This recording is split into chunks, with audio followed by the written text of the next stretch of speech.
Okay, good morning. It's Monica King with King's Titan Homestead, and I have got to get all of these supers are wet comb, and there's also a few more over in that pile right there. By wet comb, I mean it's got honey in it. It's left over from extraction or stored. And so these were just in the freezer of one of my students yesterday, and he's moving. So he can't take this with him, and I bought it so that I could beef up a bunch of the bee removals that I've been bringing in. Okay, I got half of it put away so far. They're starting to get sniffy. I covered his, this has got, it's a wet tablecloth on top of my supers right now. Like this one here, got an entire medium super that was wet from an extraction and then frozen. So all of this needs cleaned up. But these girls here, these are the ones that killed 3 dogs, and they got attitude. And because they got attitude, I went ahead and gave them an entire medium to clean up because they'll defend their hive. We got them reduced to the smallest entrance. They're doing really well.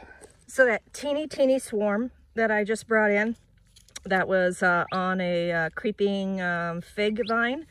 I only had waxed frames. I didn't have any drawn comb for them, but check it out. This is where they were. I gave them some drawn comb with some honey now, and I took these out, but that's how much they were starting to do just off of getting fed sugar syrup and having these frames pre-waxed with more wax than what they come with.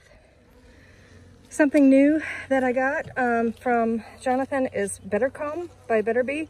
It's that synthetically drawn out comb, and it's the wrong time this morning to be looking at this, but I'll talk about this in the future. Okay, I got all those wet supers on. A little worried about a few of the hives, but I'll go back and check on them here in a little bit because they're getting sniffy on me.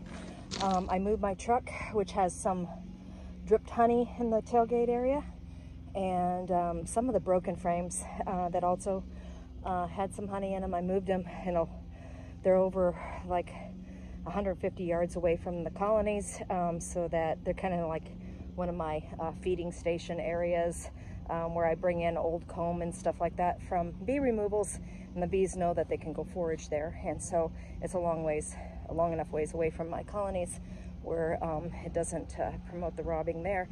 But who knows, all the bees in the neighborhood get to feed on it too. We have a lot of feral colonies in the area. So I'll go check on that. The bees are pretty excited this morning. They really want something to do. We have Desert Broom is about to open. A lot of places around the southern Arizona, the Desert Broom is already opening, has been open for about a week and a half or so. Our area is always a little bit further behind, so I can't wait for this to open. And then I also noticed I might have some buds going on the fairy duster, also called wahia. It's got actually quite a few different names to it. So I'm out in the garden, and this one is in my garden, so I'm gonna water it. Okay, those little bees are so happy right now. A lot of those that got that honey were bees that I brought in recently from removals, and they were just basically surviving on sugar syrup, and so they are just tickled to death. If I had freezer space, I would have froze most of that again and kept it in storage for when I do more removals. But because I live completely off grid and we rely just on the basics, I don't have extra space to do any frozen comb. So it had to go on the hives, and it had to go on the hives early this morning. Otherwise it would have got robbed out. So that was fun. That was quick. I've got veil hair. It was wild. So They're very happy though. I went back out and checked on everybody. Everybody's calmed back down again. And now they're out foraging, trying to look through the gardens and stuff, looking for something. So hopefully we'll get that desert broom blooming here pretty soon and some other stuff. One of my friends just sent me pictures of all the pollens and stuff coming in at his hives, and I can't wait for it to happen here.